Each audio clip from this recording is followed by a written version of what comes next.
PBS Kids, a beloved broadcasting company that has a special place in all our hearts. Whether it be Elmo's World, Sid's Moves, or DW Sass, PBS Kids has something for everyone. But what if something crazy happened? What if the world of PBS Kids had to survive a zombie apocalypse? I think we can all agree that at least once that's crossed our minds. That leaves us with one question. Who would survive? Which show would be the last one standing?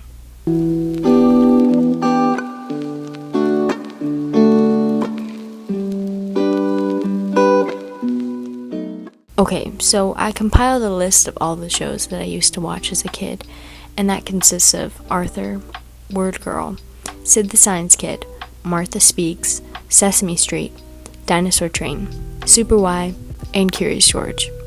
I'll be deciding out of all these shows which one will be the last one standing. Let's start off with how this apocalypse began.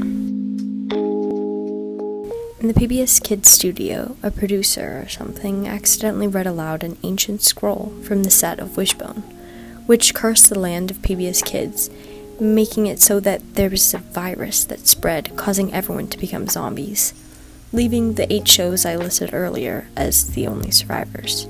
Each show has to form some sort of hierarchy in order for there to be some structure within the worlds. Let's just call them tribes. So there's the Arthur tribe, whose leader would most likely be DW because of her bossy manner. She is a dictator who threatens anyone who does not listen to her. Everyone stays in the school as a hideout. There's the Sid tribe, whose leader is Susie, and they all stay in the school and use rug time as a way of discussing plans for survival. Grandma's buggy is used for transportation if they need a quick getaway from danger. The Curious tribe, whose leader is the man in the yellow hat, they stay in the apartment building where Curious, George, and the man in the yellow hat live, with all the other animals from the show.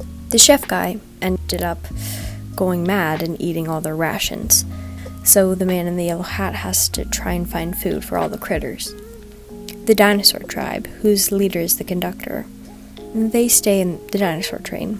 He seems like the coward type, so he uses the train to try and escape any zombies and flees from any danger. The Sesame tribe, whose leader is Big Bird, uses the street as a hideout and uses the secret sewers of Oscar, the Grouch, as a way of keeping everyone safe. The Martha tribe, whose leader is Helen, they live in Helen's house and they try to keep out of trouble, but it's difficult when Martha won't be quiet. The Y tribe, whose leader is Wyatt, they live in books and, well, let's just say it doesn't go well for them. And finally, the Word tribe, whose leader is Word Girl. They all live in the super secret spaceship hideout. Now that we've got all the tribes down and who's the leader of each one, let's start out with who is the first one to go.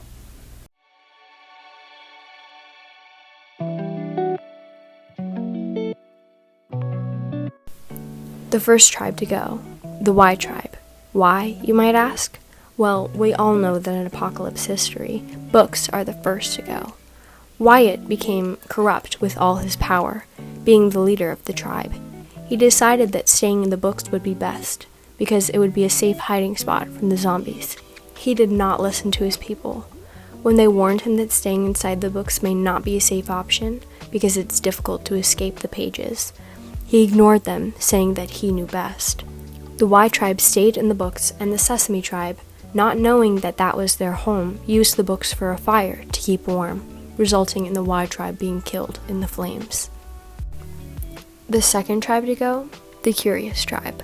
Let's just say George got a little too curious, and he left the man in the yellow hat, not understanding that he could run into zombies. The man in the yellow hat, too busy looking for food after the chef lost his mind and ate all they had, didn't notice George's absence until one night. In the apartment, there was a knock at the door. It was George, but he was infected. He was a zombie. He infected the whole Curious tribe, turning them all into zombies. 2 tribes gone, 5 more to go. But who's the next one to go?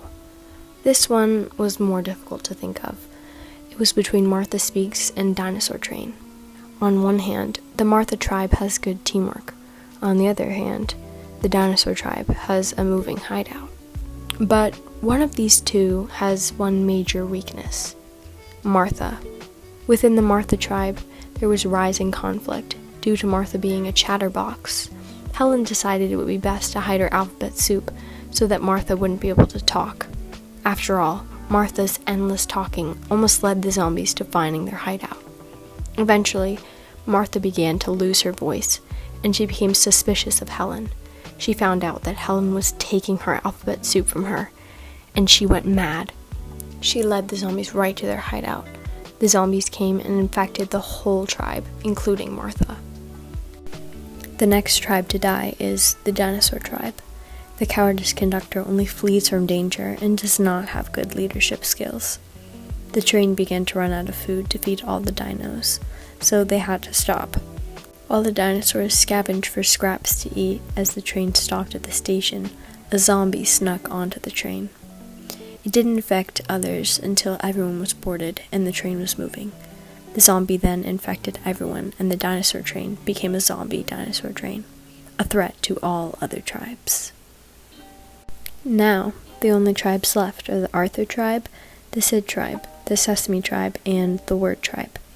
Out of all these tribes, one has specific conflicts that make it difficult to prioritize the zombie conflicts. One girl has to deal with all these conflicts.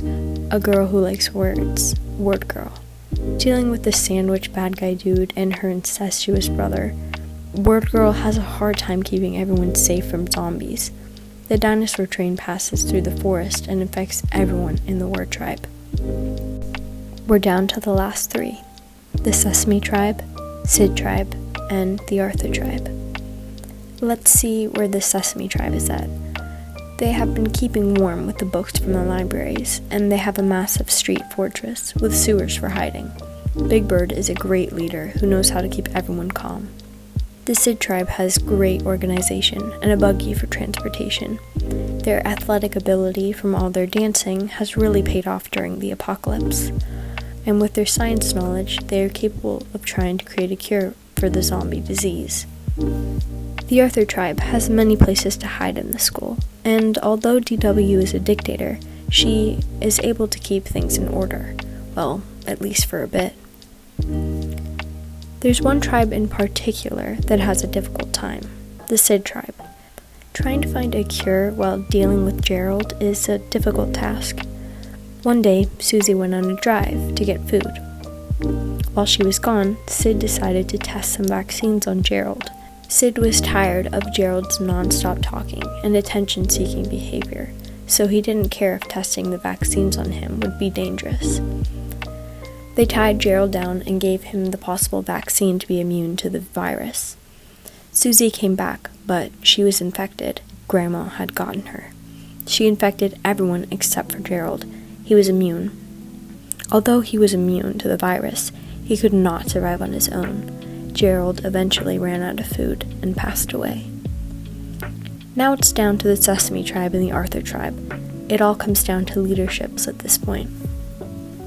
The Sesame tribe has Big Bird, and the Arthur tribe has DW. But the Arthur tribe doesn't stay with DW. Her dictation led to conflict.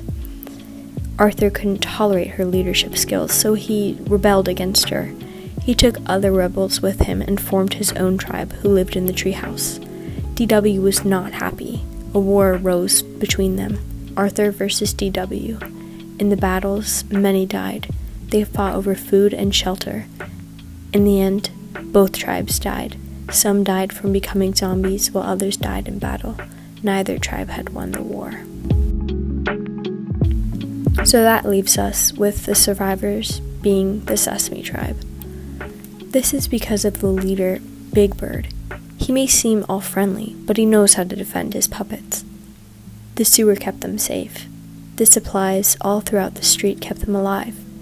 What else kept them alive from the whole apocalypse was their capability to deal with real-world problems.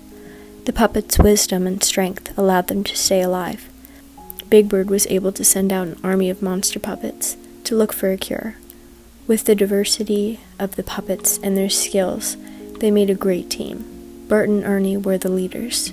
They were able to go to all tribes, and eventually, when they made it to the Sid tribe, they found the vaccine. They slaughtered all the zombies in their way. They brought back the vaccine, and everyone in the Sesame tribe survived. Out of all these PBS Kids shows, Sesame Street survived the zombie apocalypse.